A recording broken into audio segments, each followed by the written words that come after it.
Mating, we're gonna update our creature a little bit. I feel like we're not ready for the big world out there yet. Spore be like. Oh, no, what? Hi, this is me.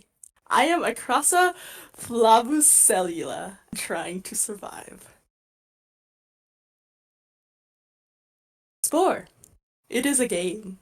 It was a game, a quite popular game in the late 2000s, but has since begun to fall in the peripherals of the gaming sphere.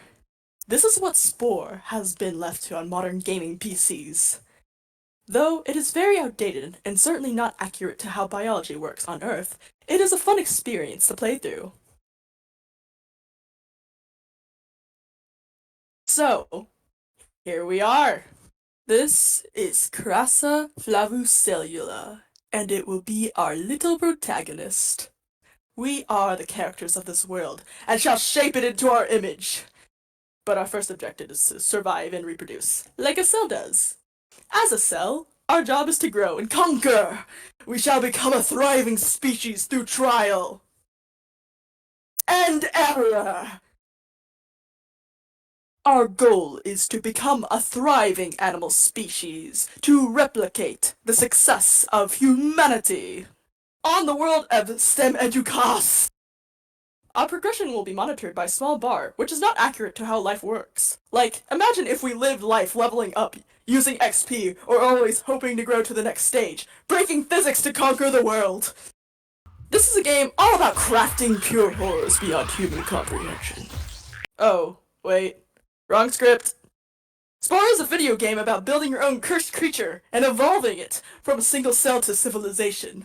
The gameplay loop is a cycle of modifying your creature, going out into the world to eat food and grow, and finally finding a mate. Which returns you to the creature creation screen! Building a functional creature involves the engineering design process. You must experiment with many different designs to see what works best.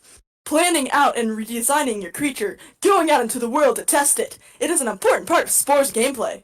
There's also a resource management aspect of the creature creation screen, with only a limited number of DNA points to spend. It's like real-life engineering, because there are limited resources. It also encourages persistence, because death does not let you go back to the creature creation screen. You can potentially get stuck as an immobile blob, and it can be difficult, but possible, to progress. So, we have made our journey to land, and have rejected the waters. Our little terror will be running around, carving its own path into a brand new world. And in this world, it will face even more challenges. The game encourages flexibility in creature designs. It encourages the innovation of creative and very cursed creatures. In the tribal stage, there are many tribal stereotypes, including weapons with skulls, tribal music, and tribal outfits, and of course, war paint. The inclusion of these items implies that all tribal peoples are similar to the less technologically advanced Earth tribes, than being their own style of technology, like aliens, that goes to space, eventually. This is based off of speculation with a skewed view from Earth history. You can collaborate in this game with NPCs by making friends with other tribes, or you can hunt them all to extinction.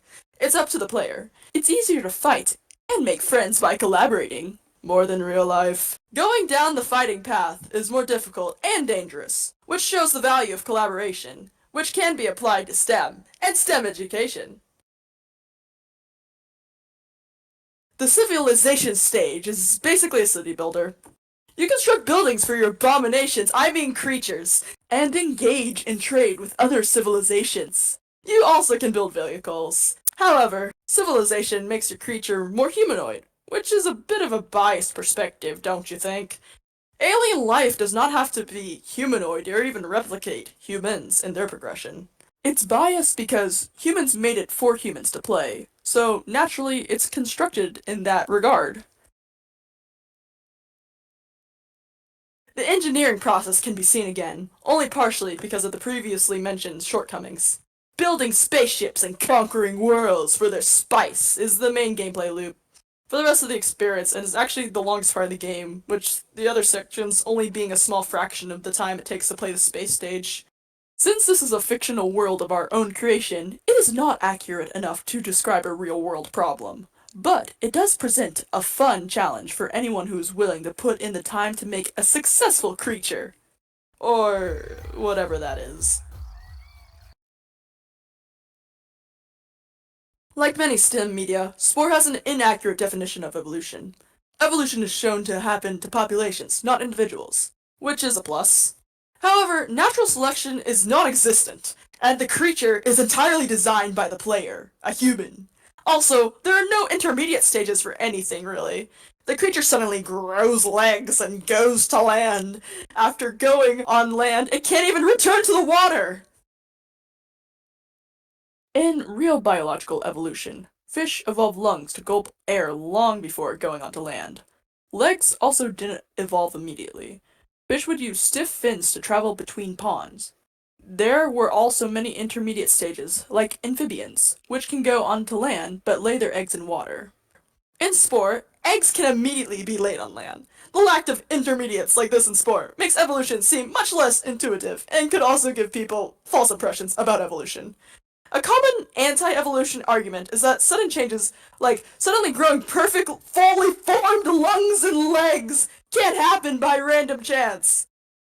And that is correct. But that's not what evolution is. Evolution is much more about slow repurposing of organs and limbs. Spore uses the term evolution, but real evolution is not nearly as sudden and as clear-cut as Spore suggests, and that could give people inaccurate views of evolution.